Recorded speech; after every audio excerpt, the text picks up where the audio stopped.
Kitab Daniel.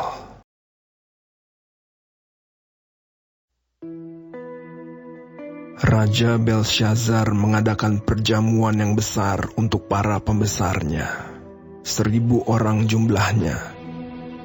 Dan di hadapan 1.000 orang itu, ia minum anggur.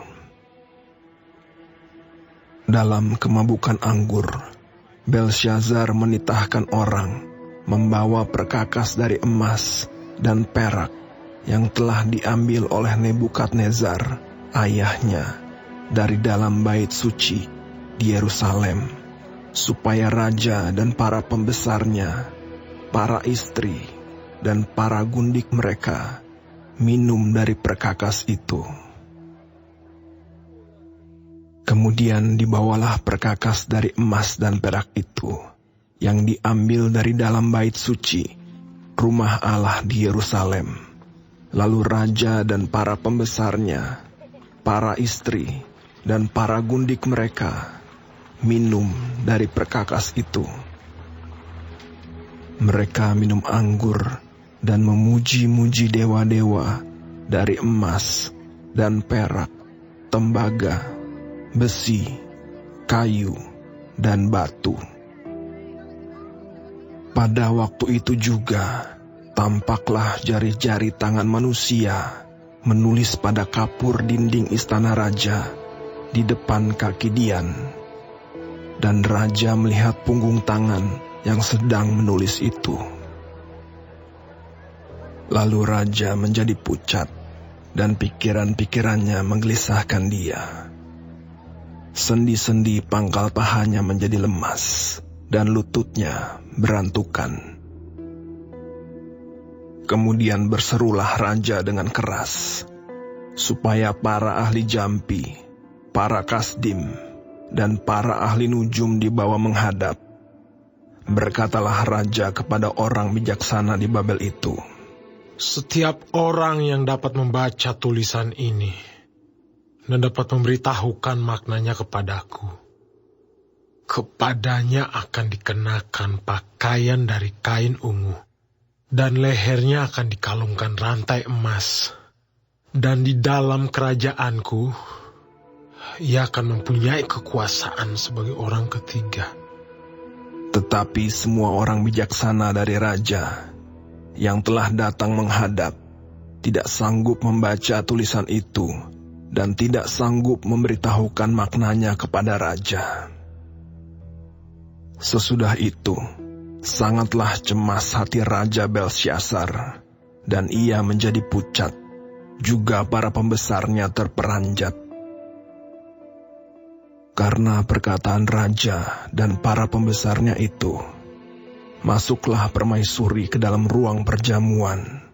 Berkatalah ia, "Ya Raja, kekalah hidup tuanku.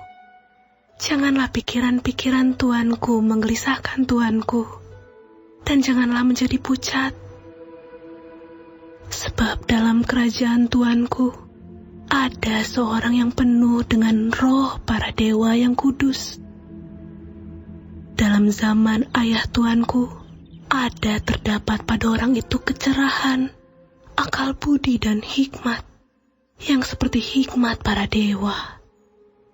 Ia telah diangkat oleh Raja Nebukadnezar, ayah tuanku, menjadi kepala orang-orang berilmu, para ahli jampi, para kasdim, dan para ahli nujum.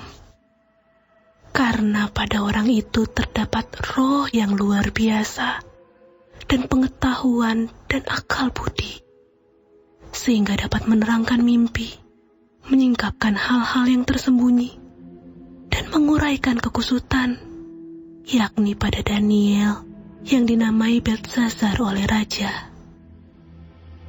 Baiklah, sekarang Daniel dipanggil, dan ia akan memberitahukan maknanya." Lalu dibawalah Daniel menghadap raja.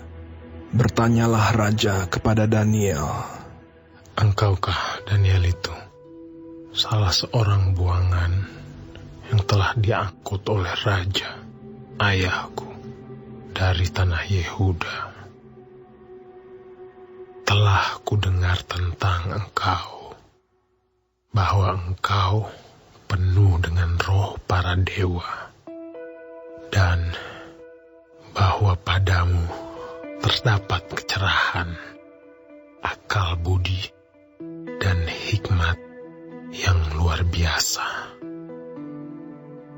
Kepadaku telah dibawa orang-orang bijaksana, para ahli jambi, supaya mereka membaca tulisan ini dan memberitahukan maknanya kepadaku. Tetapi mereka tidak sanggup mengatakan makna perkataan itu. Tetapi telah kudengar tentang engkau, bahwa engkau dapat memberikan makna dan dapat menguraikan kekusutan. Oleh sebab itu, jika engkau dapat membaca tulisan itu dan dapat memberitahukan maknanya kepadaku, maka kepadamu akan dikenakan pakaian dari kain ungu, dan pada lehermu akan dikalungkan rantai emas, dan dalam kerajaan ini engkau akan mempunyai kekuasaan sebagai orang ketiga.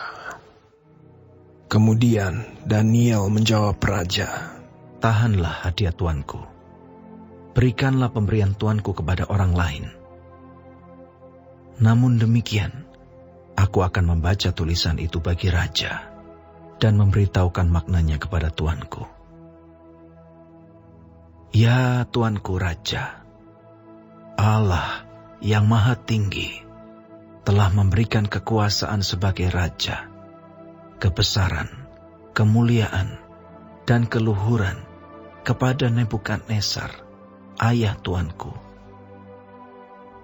Dan oleh karena kebesaran yang telah diberikannya kepadanya itu, maka takut dan gentarlah terhadap dia orang-orang dari segala bangsa, suku bangsa, dan bahasa.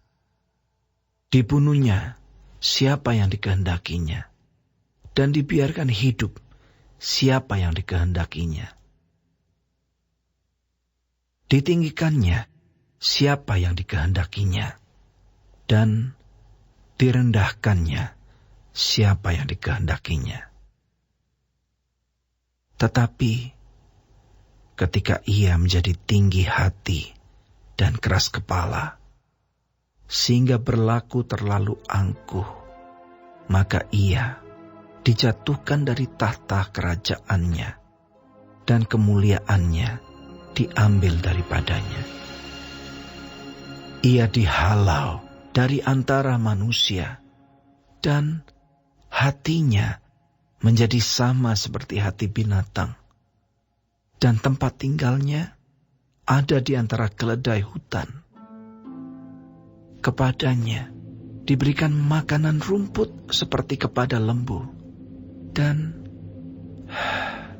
tubuhnya basah oleh embun dari langit, sampai ia mengakui bahwa Allah yang maha tinggi berkuasa atas kerajaan manusia, dan mengangkat siapa yang dikehendakinya untuk kedudukan itu. Tetapi tuanku Belshazzar, anaknya, tidak merendahkan diri, walaupun tuanku mengetahui semuanya ini. Tuanku meninggikan diri terhadap yang berkuasa di sorga. Perkakas dari baitnya dibawa orang kepada tuanku. Lalu tuanku serta para pembesar tuanku, para istri, dan para gundik tuanku telah minum anggur dari perkakas itu. Tuanku telah memuji-muji dewa-dewa dari perak dan emas, dari tembaga, besi, kayu, dan batu yang tidak dapat melihat atau mendengar atau mengetahui, dan tidak tuanku muliakan Allah yang menggenggam nafas tuanku. dan menentukan segala jalan tuanku.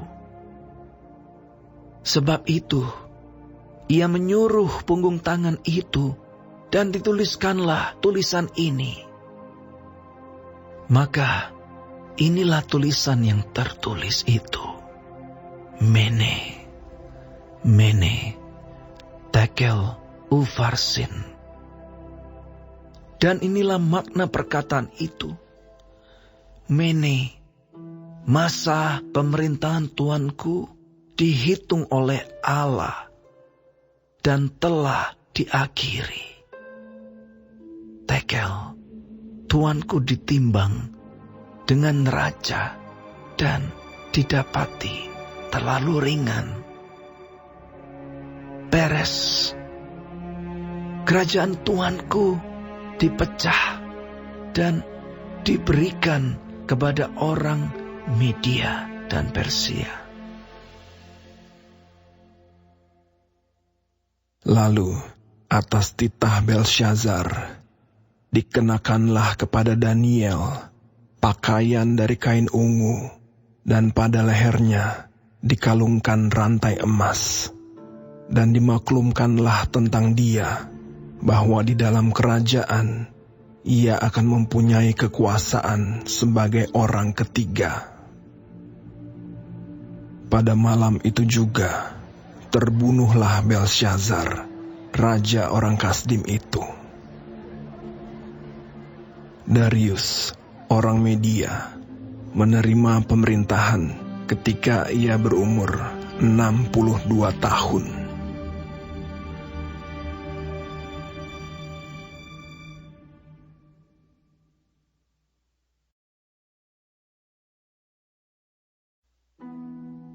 Lalu, berkenanlah Darius mengangkat 120 wakil-wakil raja atas kerajaannya.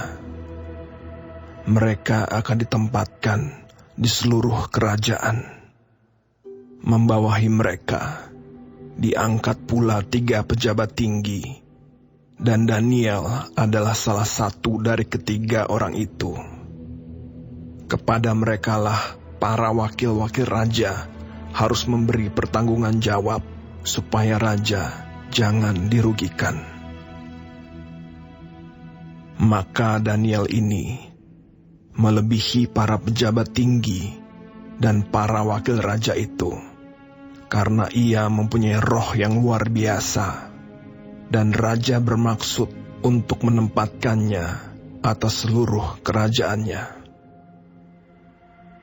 Kemudian para pejabat tinggi dan wakil raja itu mencari alasan dakwaan terhadap Daniel dalam hal pemerintahan.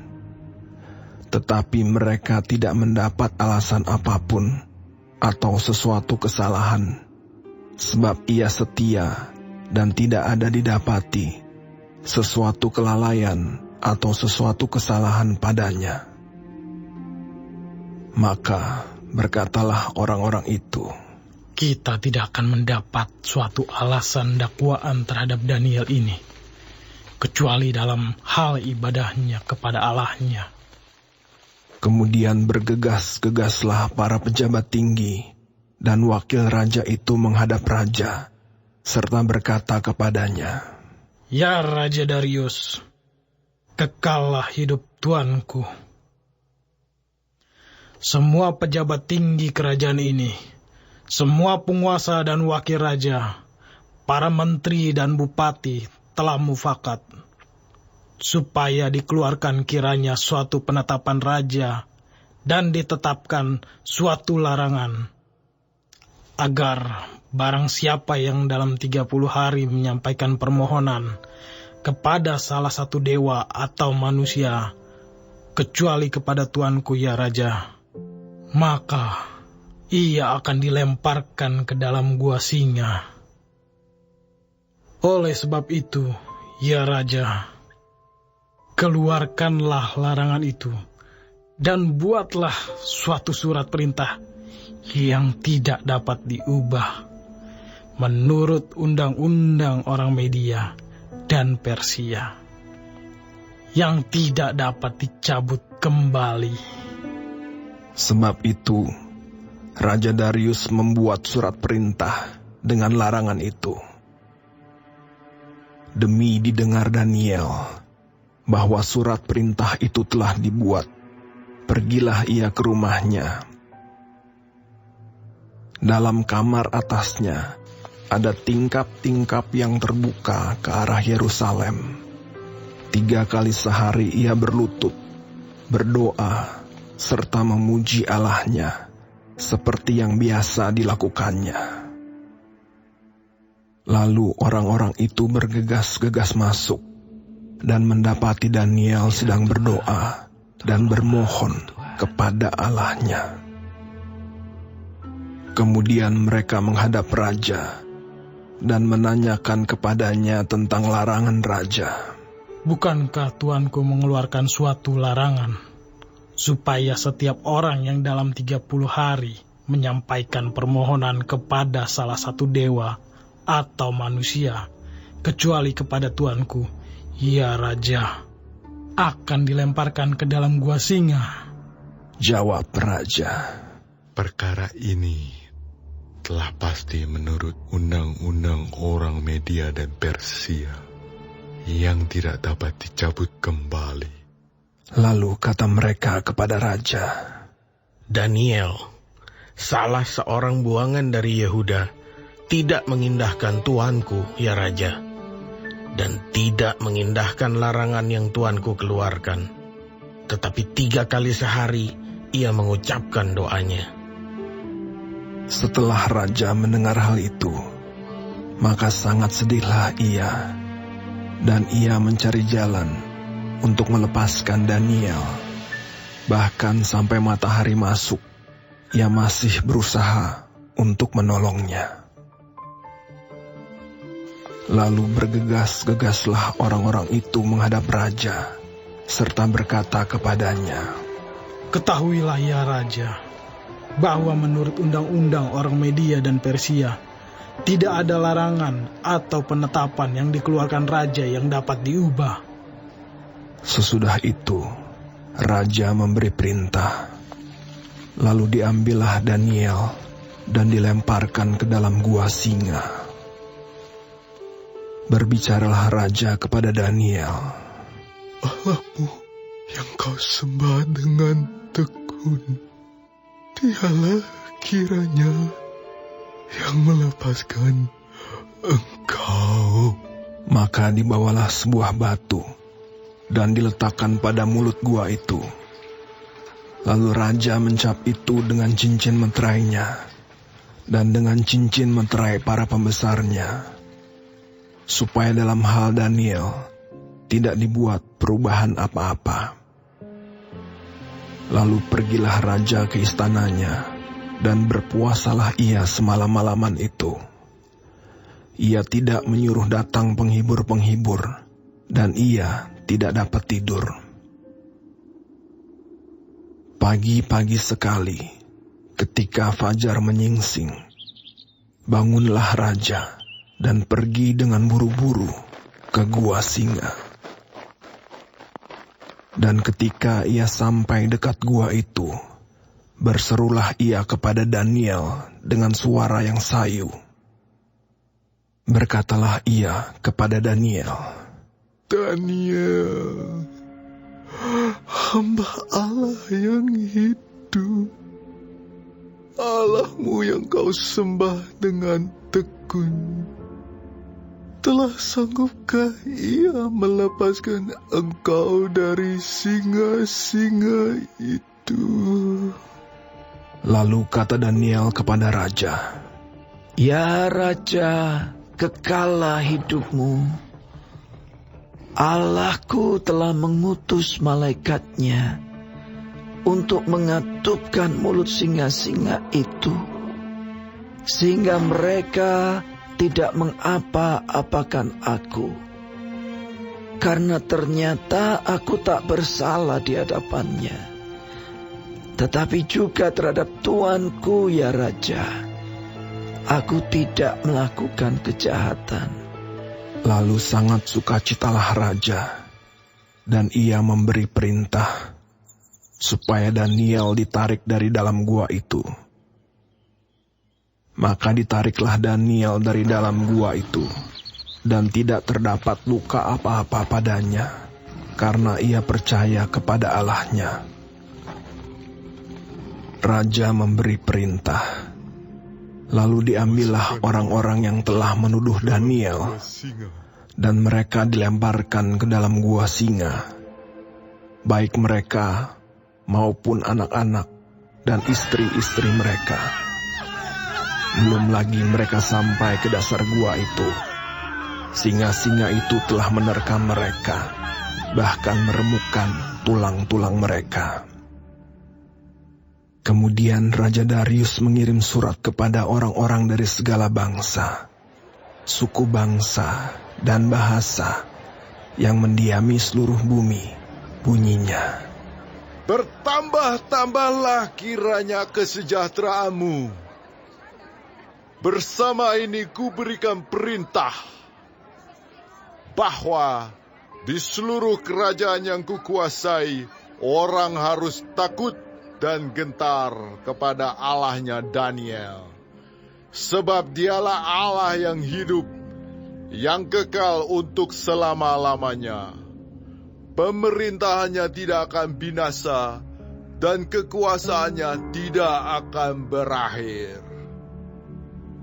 Dia melepaskan dan menolong, dan mengadakan tanda dan mujizat di langit dan di bumi. Dia yang telah melepaskan Daniel dari cengkeraman singa-singa. Dan Daniel ini mempunyai kedudukan tinggi pada zaman pemerintahan Darius dan pada zaman pemerintahan Koresh, orang Persia itu.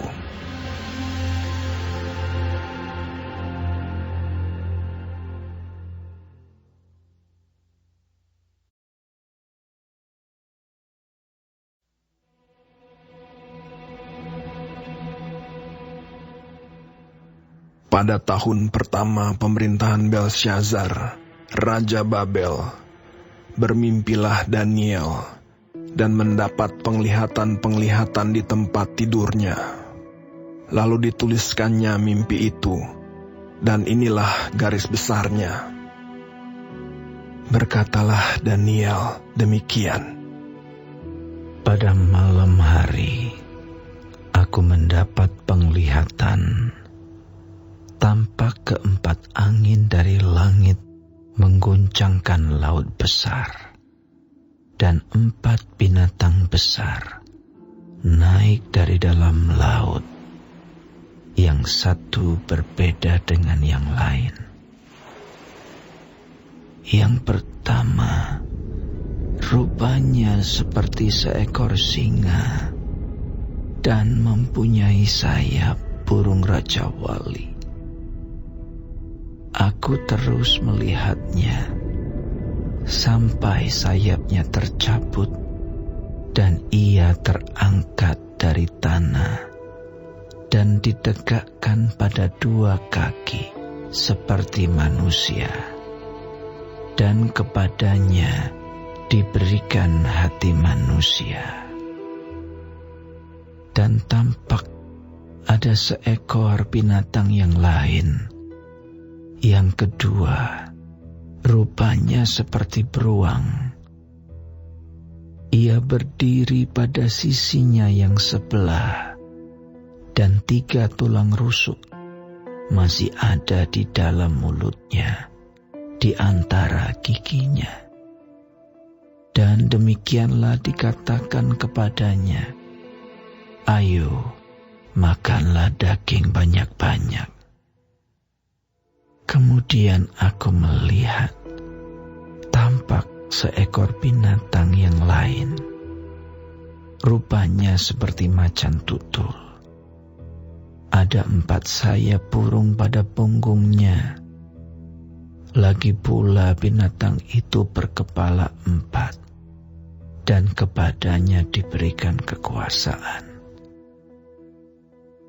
Kemudian aku melihat dalam penglihatan malam itu, tampak seekor binatang yang keempat, yang menakutkan dan mendahsyatkan, dan ia sangat kuat. Ia bergigi besar dari besi. Ia melahap dan meremukkan, dan sisanya diinjak-injaknya dengan kakinya. Ia berbeda dengan segala binatang yang terdahulu.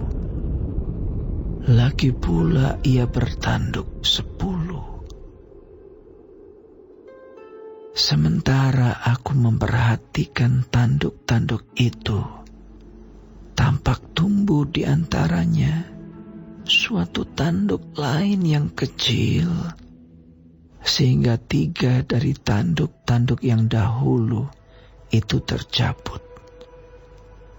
Dan pada tanduk itu tampak ada mata seperti mata manusia dan mulut yang menyombong. Sementara aku terus melihat, tahta-tahta diletakkan, lalu duduklah yang lanjut usianya. Pakaiannya putih seperti salju, dan rambutnya bersih seperti bulu domba. Kursinya dari nyala api, dengan roda-rodanya dari api yang berkobar-kobar. Suatu sungai api timbul dan mengalir dari hadapannya. 1000 kali beribu-ribu melayani dia, dan selaksa kali berlaksa-laksa berdiri di hadapannya. Lalu duduklah majelis pengadilan, dan dibukalah kitab-kitab. Aku terus melihatnya karena perkataan sombong yang diucapkan tanduk itu.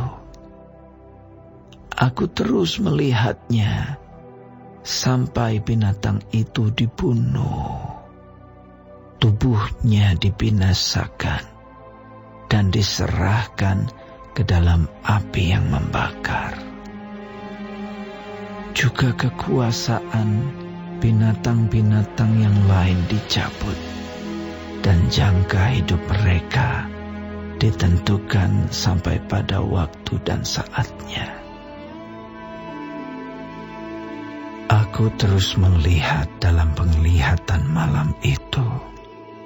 Tampak datang dengan awan-awan dari langit seorang seperti anak manusia.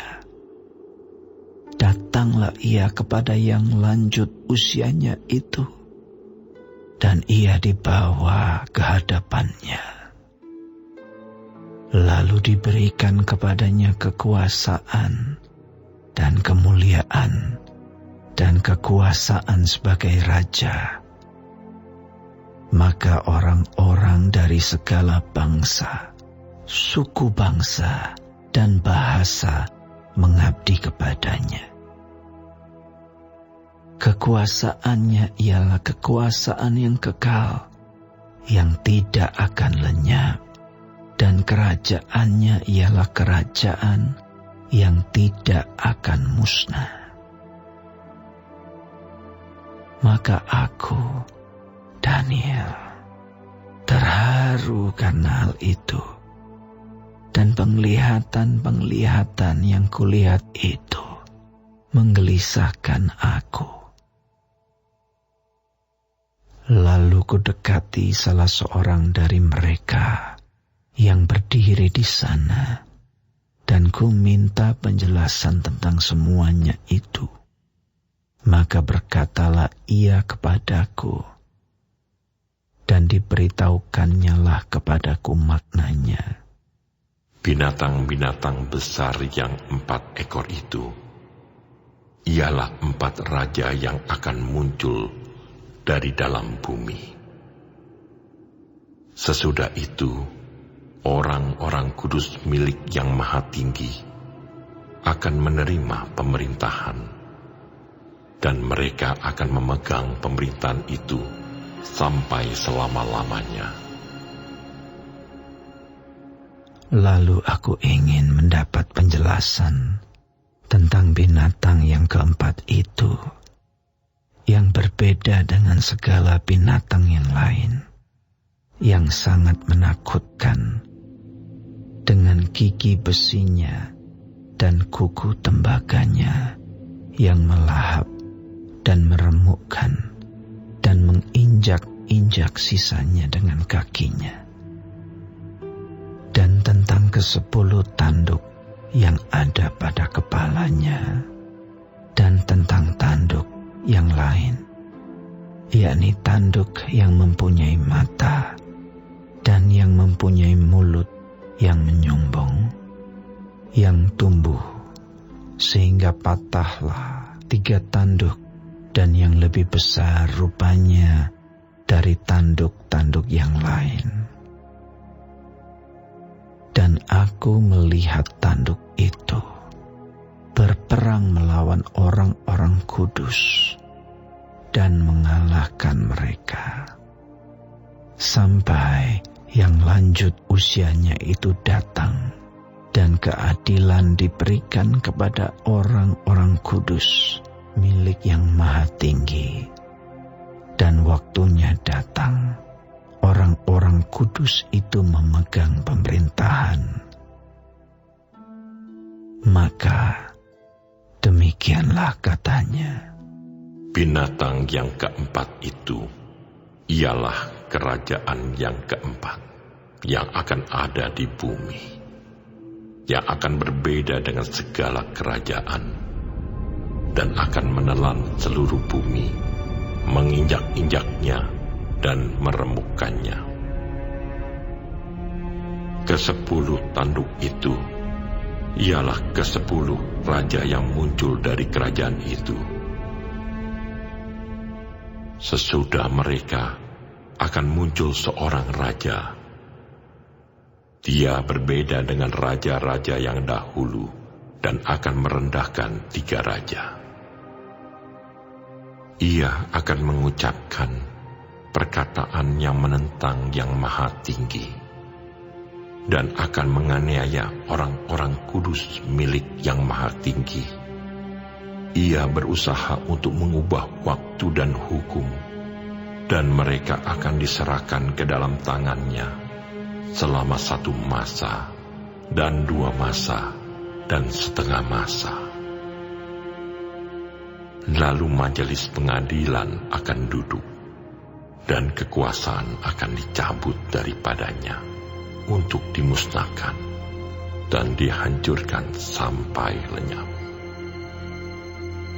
Maka pemerintahan, kekuasaan, dan kebesaran dari kerajaan-kerajaan di bawah semesta langit akan diberikan kepada orang-orang kudus, umat Yang Maha Tinggi.